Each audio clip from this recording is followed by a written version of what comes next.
Bene, eccoci rientrati in studio. Allora, diamo subito la parola a Giovanni Pasqualotto che voleva un po' replicare a quanto si è detto fino adesso. Ma dopo sentiremo anche Paolo De Franceschi di Fratelli d'Italia perché, insomma... Grazie di avermi dato l'opportunità così di replicare.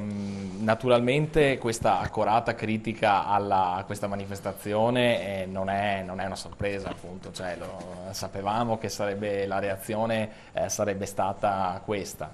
Mi piace vedere... sono ovviamente sarcastico, che tutti quanti si concentrano molto sulla manifestazione in sé e nessuno invece si concentra nel merito della questione Banca Italia. Se vuoi spiegarla brevemente, così la chiariamo. Solo uno è entrato nel merito dicendo non entro nel merito perché è una questione complicata, una questione spinosa. Beh, sostanzialmente si va a utilizzare... Come? Entriamo nel merito. Entriamo nel merito, benissimo. Okay. Allora, sostanzialmente che vengono regalati 7 miliardi e mezzo di euro alle banche non è totalmente vero, ma viene comunque fatto un grandissimo regalo alle banche, nel senso che viene utilizzato questo finanziamento, questa supervalutazione, questa supervalutazione delle quote di Banca Italia per coprire, allora viene coperta totalmente il mancato introito della prima rata, cioè della seconda rata dell'IMU, e poi grazie a questa supervalutazione sostanzialmente le quote che le banche private hanno in Banca Italia hanno una supervalutazione che non corrisponde innanzitutto alla proporzione temporale, poiché appunto non c'era questa rivalutazione dal 63 e comunque la rivalutazione non è stata conforme, e poi c'è anche il fatto che qualcuno potrebbe dire è vero, ma una rivalutazione, una supervalutazione, stiamo parlando comunque di un diciamo di azioni, di titoli, ok, di quote, e queste quote non si risolvono cioè non sono denaro contante, capito? Quindi non c'è nessun vero spostamento di denaro. Bene, la risposta è che in realtà, cioè se io in tasca avevo un'azione che prima mi valeva 10 e adesso mi vale 5.000, nel momento in cui vado a rivenderla vado a creare un utile sostanzioso, piuttosto sostanzioso. Qual è la questione? Che questa è anche un'operazione a rischio zero, poiché Banca Italia non può fallire, e le dirò di più, ti dirò di più, certo. Benissimo. Ci mancherebbe altro. Nessun istituto privato può avere una quota eccedente al 3%, quindi dovrà rivendere questi titoli, queste quote. Allora può comprarli, può acquistarli un altro ente privato. Nel caso in cui non dovesse riacquistarli un ente privato, se li deve riacquistare Banca Italia. Quindi non è che se li deve, può avvalersi della facoltà momentaneamente di acquistarli per poi rivenderli. Ma scusami, io credo che sia molto più critico il fatto che due istituti possano detenere due banche, quindi controllori, il solito problema del conflitto di interesse, che due istituti possano detenere più del 60% delle quote di Banca Italia. Anche questa è una criticità che viene risolta. Cioè, bisogna non...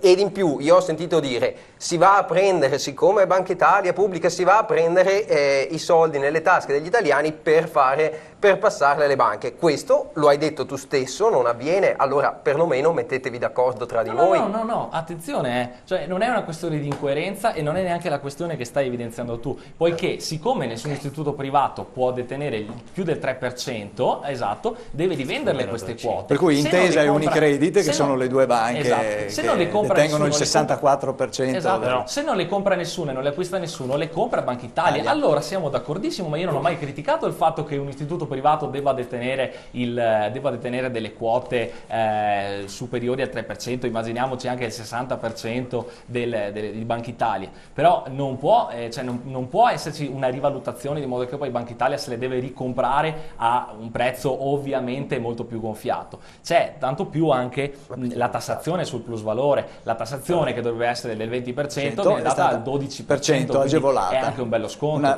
Una tassazione agevolata. Sì, ma lo invito approfondire la questione, poiché è molto interessante, ed è un grandissimo regalo in favore alle banche.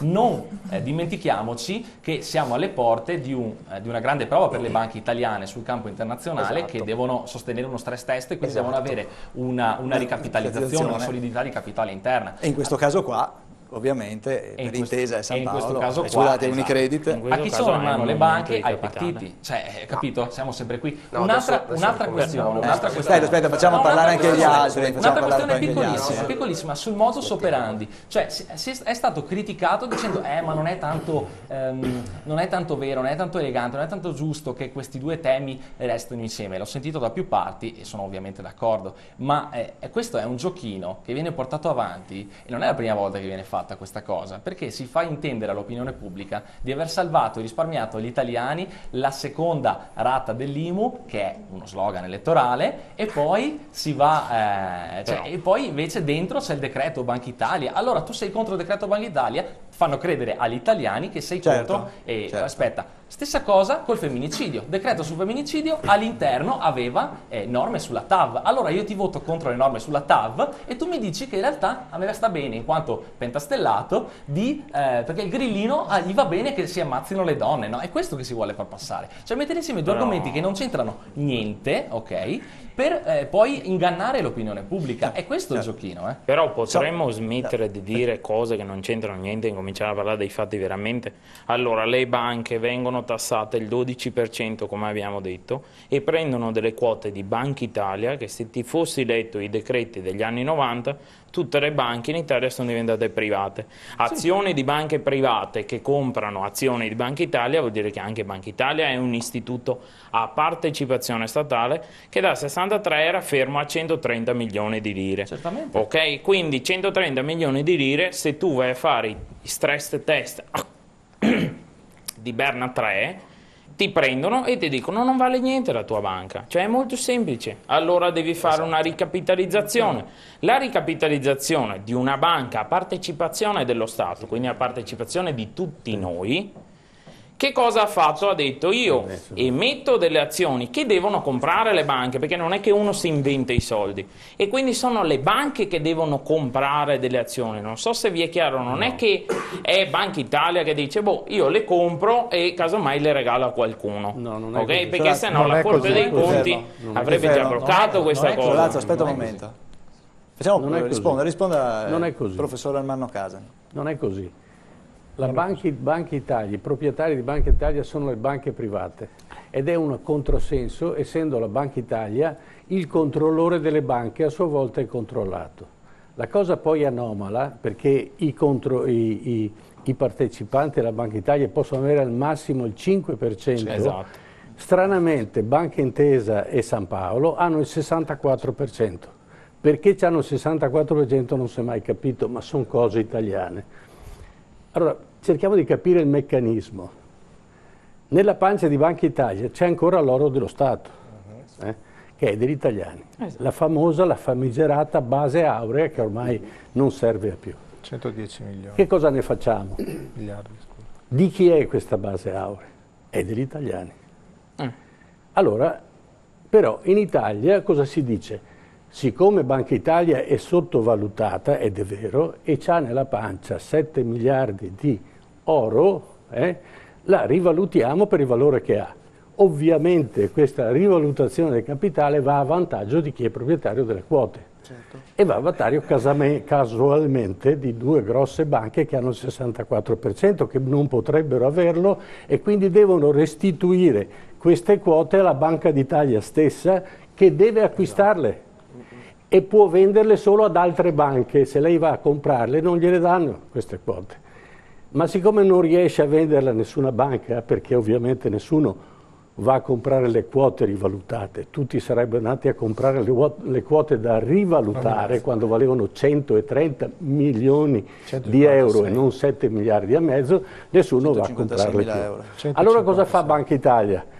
Le mette a garanzia della Banca Europea, che gli dà liquidità e liquida le due banche più le altre, ovviamente, quindi Monte dei Paschi di Siena, quindi Mediolanum, quindi BCC e tutto quello che volete, che sono in parte hanno queste quote che possono in parte alienare, in parte trattenere. Il vantaggio di questo è che due banche fanno liquidità mostruosa, perché hanno circa 4 milioni rotti di liquido in breve tempo, e comunque queste quote sono denaro contante e vanno a rivalutare i bilanci delle banche. La seconda cosa è che vediamo come si sono comportati gli altri paesi, perché spesso dobbiamo andare a capire da qualcuno che ha fatto forse meglio.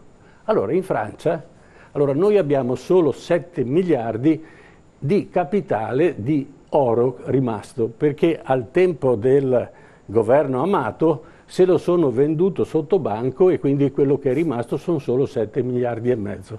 La Francia, che è un po' più risparmiosa, gli sono rimasti 50 miliardi di euro. La Banca di Francia li ha messi a disposizione dello Stato francese, non delle banche francesi. Ma allora dice, sono scellerati? No, perché in Germania erano 70 miliardi di euro e la Germania li ha messi a disposizione dello Stato tedesco per coprire i loro debiti e i loro problemi, e non alle banche. Perché l'Italia li dà ai privati? Questo è il problema. Il discorso che ha coperto l'IMU è una bugia, per il semplice motivo che quando io rivaluto devo pagare la tassa. E questa tassa è stata addirittura ridotta, perché avevano dovuto pagare più di 1 miliardo di euro di tassa. Ne hanno pagata meno, quindi hanno pagato 500 e rotti milioni. Quindi manco le tasse hanno pagato. Hanno intascato tutto. È vero una cosa, che siccome c'è un controllo della BCE sulle banche italiane e tutte le banche europee, se fossero venute a chiedere, a vedere i conti delle banche, sicuramente avrebbero avuto dei grossissimi problemi e qualche banca sarebbe stata costretta a chiudere. Questa è la vicenda. Su questa vicenda poi fate tutte le interpretazioni che volete. Allora, intanto ringrazio anche di essere qua nei nostri studi Aladino Lorin, al suo fianco Cristina Ruggero e Ernesto Callegaro, grazie di essere qua, sono come spettatori, ma se volete potete intervenire. Allora, passo la parola all'unica donna di questa platea politica, purtroppo voi siete sempre poche. Poche ma buone. Certo, certamente. Allora, Sonia Di Tadi, tu come vedi, come hai visto questa vicenda, innanzitutto l'accorpamento IMU Banca Italia e anche la vicenda appunto di questa ricapitalizzazione di Banca Italia? Sì, ecco, io non sono così scandalizzata anche dell'atteggiamento dei 5 Stelle all'interno del nostro Parlamento, e lo dico anche essendo all'interno di un partito che spesso ha fatto delle manifestazioni di protesta anche un po', se vogliamo, così un po' evidenti o anche se vogliamo folcloristiche, ma dopo vedremo quella di Salvini esatto, perché appunto anche di quella. Se questo serve a attirare l'attenzione e a scuotere le coscienze un po' di tutti e soprattutto degli italiani, di cui i grillini come i leghisti come tutti gli altri partiti sono la rappresentanza in Parlamento, ben venga. Non sono ovviamente d'accordo con forme di violenza o quando si eccedono anche i toni, ma in questo caso non mi sembra si sia ecceduto così tanto, perché gli italiani hanno bisogno di sapere che è stato fatto, io lo chiamo un sopruso con questa secondo te questi giochi della politica dovrebbero smettere? Sì, e gli italiani non lo saprebbero, i cittadini. Io sono assessore in un comune, devo dare risposte alle persone quotidianamente. Se io spiego che c'è il patto di stabilità che mi strangola e non gli posso dare la casa, non gli posso dare il contributo, questo mi guarda e mi richiede: ma io voglio la casa. Io gli rispiego la regoletta del patto di stabilità e mi richiede: ma io voglio la casa. Questo significa che a casa i contribuenti, i cittadini, chi ha bisogno, chi non è neanche più contribuente perché non ce la fa, hanno diritto di sapere cosa succede in Parlamento. Hanno votato delle persone, pertanto i grillini, se sono in Parlamento, sono stati votati.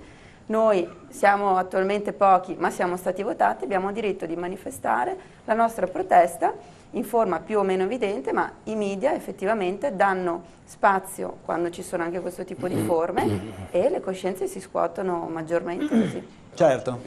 Prego. Una cosa, le proteste si possono fare, però una cosa vergognosa è che un grillino si è rivolto a una deputata del PD e ha detto che lei è in quella posizione solo perché ha fatto sesso orale. Allora, non ad una.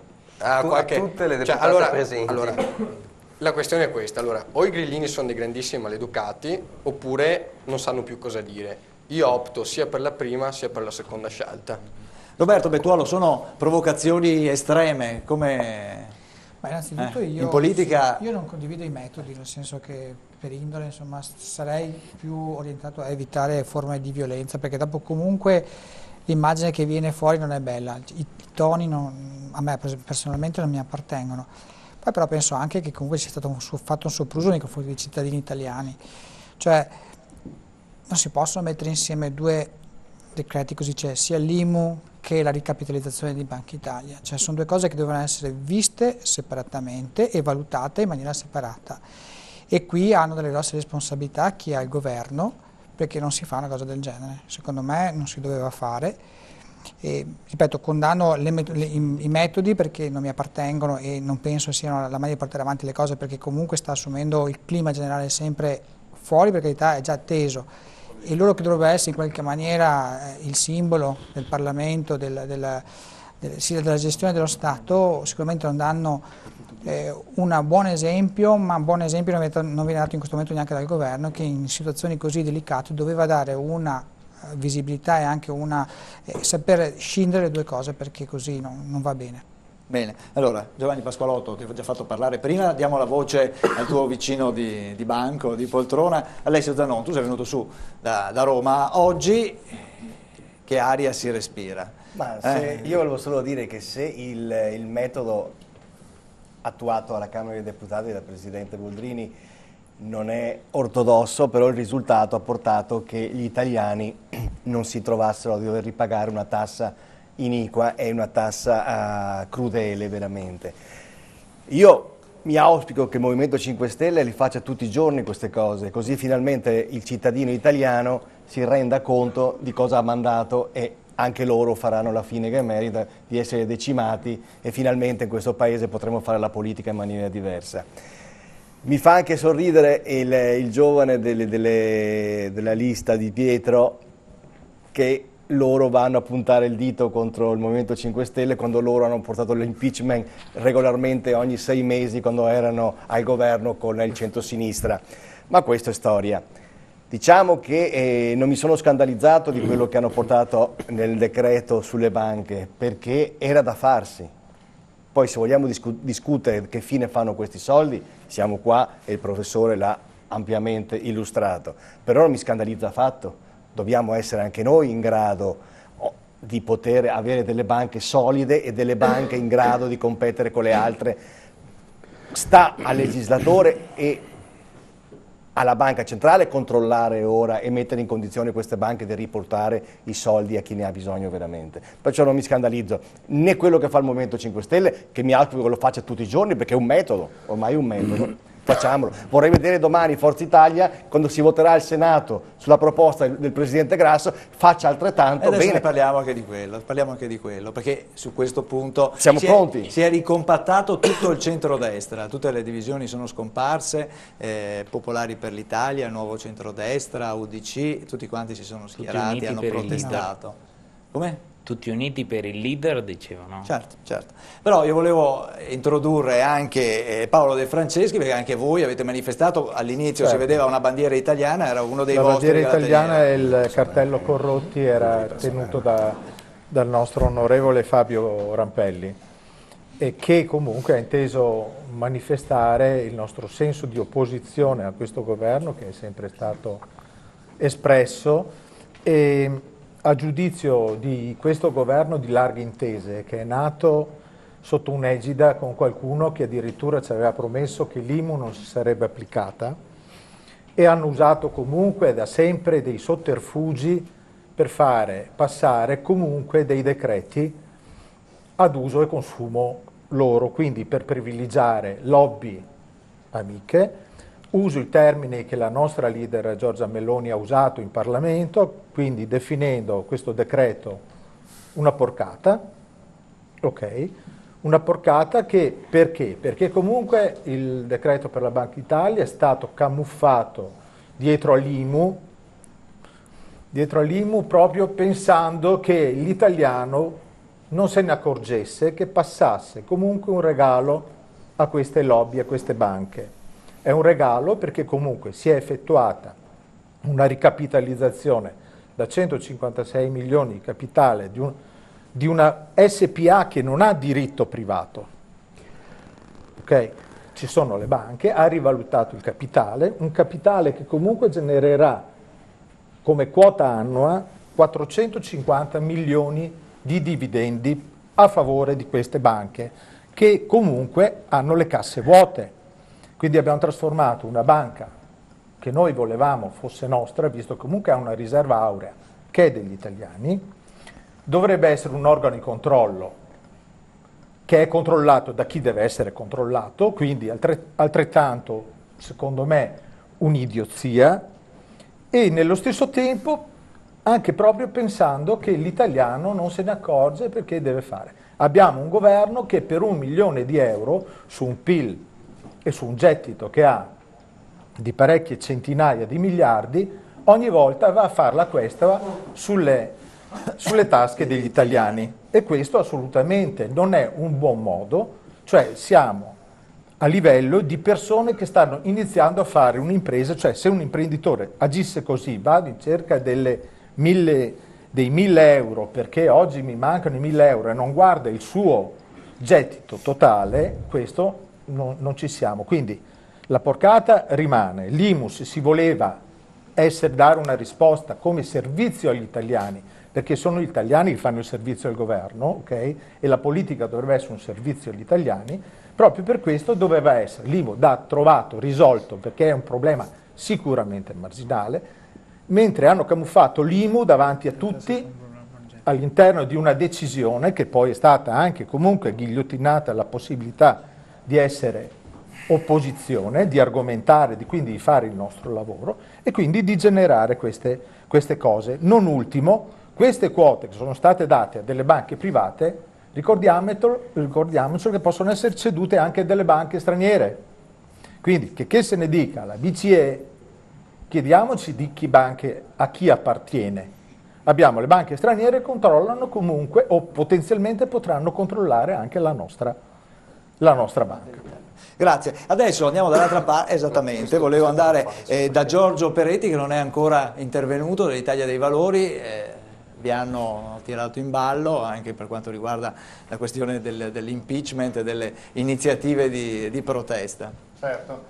Allora, io dico, siamo a questo punto forse perché la vedo come naturalmente una necessità ritornare a quello che è il potere dei cittadini tramite quello che è una rappresentanza diretta. Qualche giorno fa si sentiva alla radio il fatto che i parlamentari che esistono oggi in Parlamento non hanno un loro collegamento con la base, quindi con quelli che sono i reali problemi dei cittadini, sono scollegati. Dicevano, io sono 15 anni che sono dentro, una volta avevo 30.000 preferenze, oggi è tanto se ne ho 5.000, quindi vi è uno scollegamento del paese.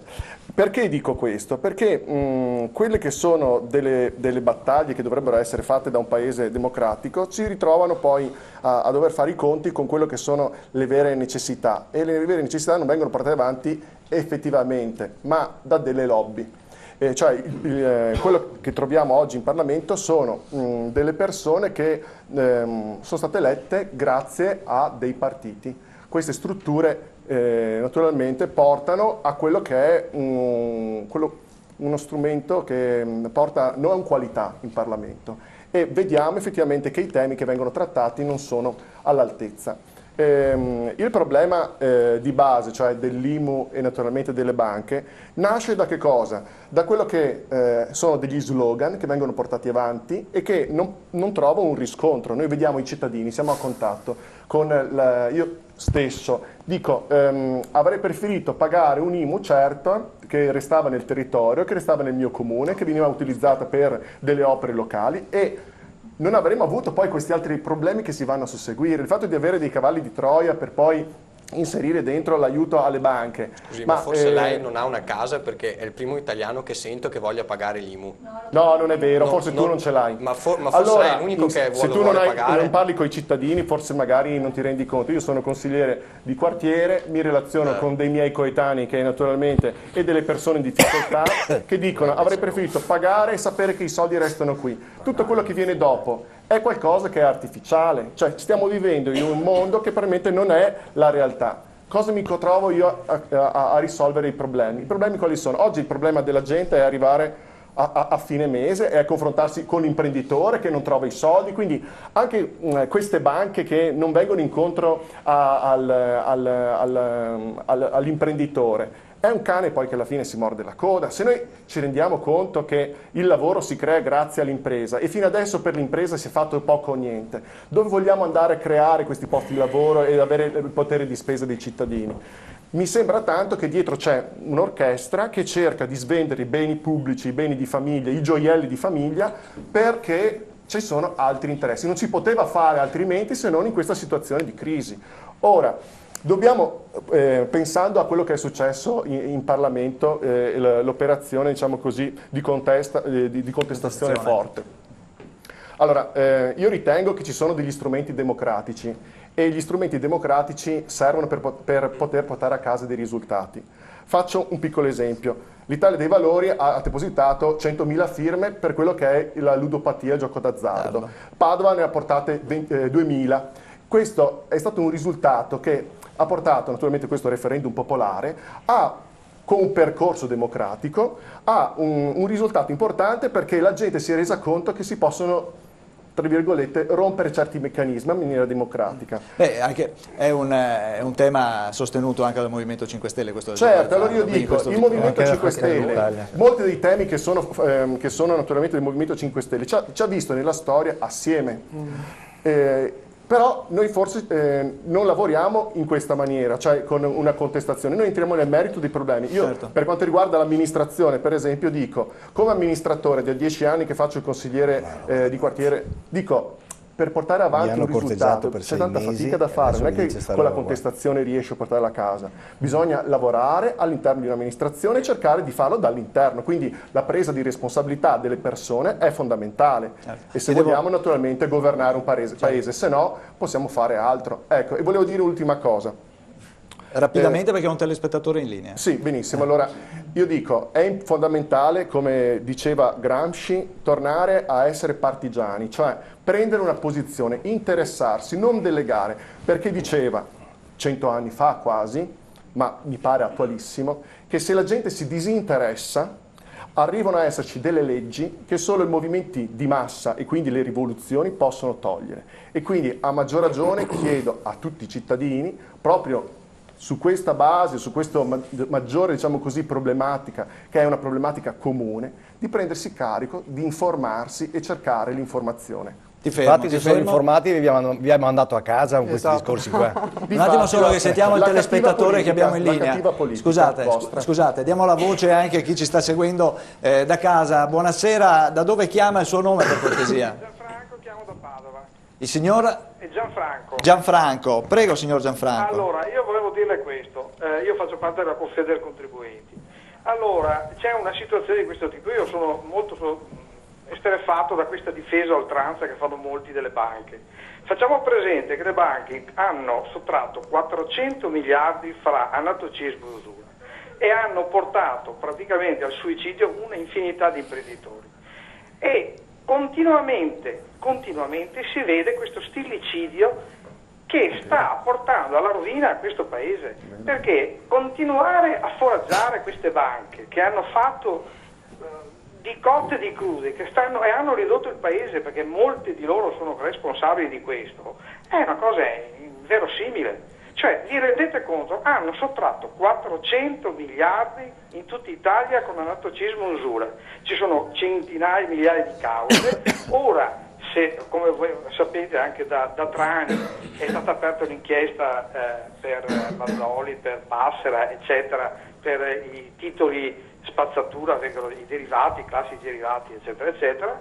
E quindi io veramente sono basito da questa situazione, perché è Anche ieri avete visto quel poveraccio che si è buttato giù dalla... Sì, certo, un gestore di un distributore di benzina. Guardate che tutti i giorni questa cosa, e nessuno ne parla, un rigolino sul giornale, ma televisioni, governo, nessuno dice nulla. Interessa a questo paese, contano solo le banche, i problemi delle banche, imprenditori sono alla distruzione totale. Ne parla uno personalmente, che io ho avuto 800.000 euro di usura e anatocismo, 200.000 euro di titoli derivati spazzatura, e ho chiuso l'azienda. Vedete voi, cioè veramente è indicibile questa cosa. Sì, però signor Gianfranco, non è vero che la stampa non ne parla, perché noi ce ne siamo occupati ampiamente qui. Viene fuori il rigo del giorno, il giorno dopo non c'è più nulla, finito, quel povero disgraziato che si è fatto fuori sparisce nel nulla, come altre decine di persone. Questa è la realtà.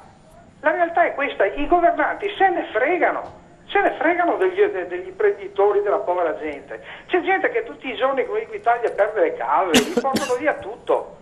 Avete visto ieri sera sulla gabbia cosa è successo? Quel povero disgraziato che aveva incriminato per le fatture false, il risultato che non c'entrava nulla, ma Equitalia continua e l'ha rovinato e gli porta via la casa, cioè con una sentenza che è stato riconosciuto innocente.